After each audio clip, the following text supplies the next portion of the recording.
In 1994, in remote villages of the southern state of Andhra Pradesh, women launched a vigorous campaign to ban the sale of country liquor. It was an emotive issue for the women. The agitation could not be ignored, and within months, all political parties were committed to the cause. The anti-liquor agitation of Andhra Pradesh, it was not sparked off by anything to do with anything in the legislature. But it was a women's movement without any political leadership to start with. And it was all the political parties that had to fall in line.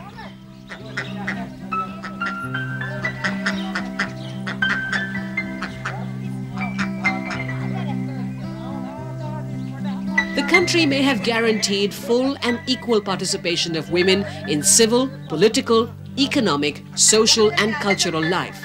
But for millions, those pledges still remain unredeemed and unfulfilled.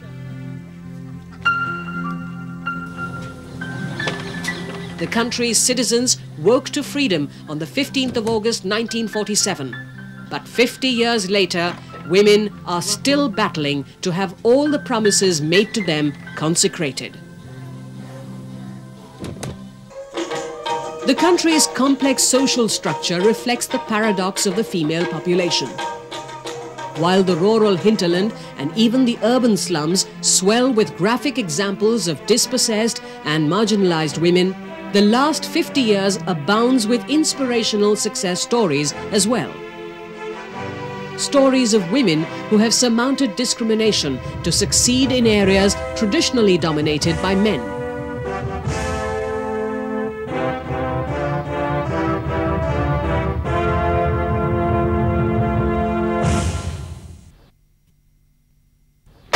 Kiran Bedi is today the Special Secretary to the Lieutenant Governor of Delhi. She was the country's first female officer of the Indian Police Service.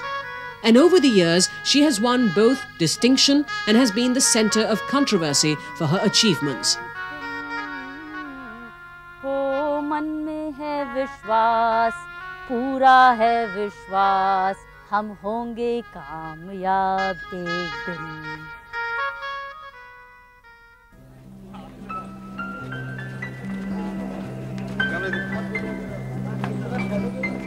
As the Deputy Director General in charge of the central prison, the Tihar jail, she introduced innovative changes, working fearlessly with hardcore criminals.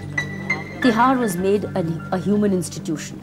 It was concerned with humans, but it was like a holding institution, which was converted into like a municipality inside, of people who were like a community inside. And all that a community needs was provided for them.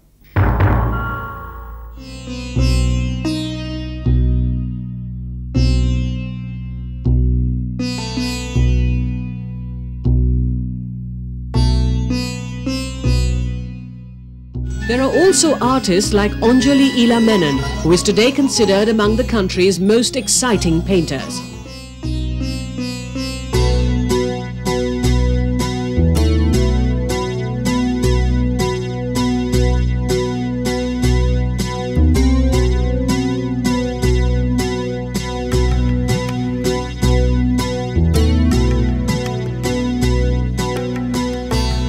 Many women make very stupid excuses for dropping out of their chosen profession, for which they spend many years studying, and it's a great shame that women don't stick with it. I don't think there's anything in this country that really stops women from achieving.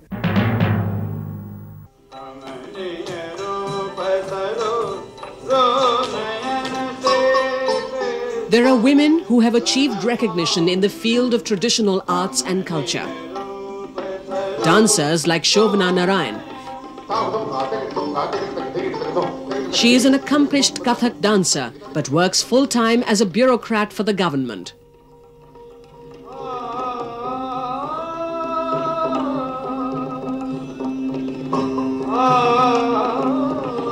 Right since childhood, I've been leading this duality of studies as well as dance. So I suppose I don't feel it any longer. For me, it's become a part of my life. Tarjani Vakil recently retired as Managing Director of Export-Import Bank. During her career, Tarjani successfully held her own while rising to the top of the corporate ladder.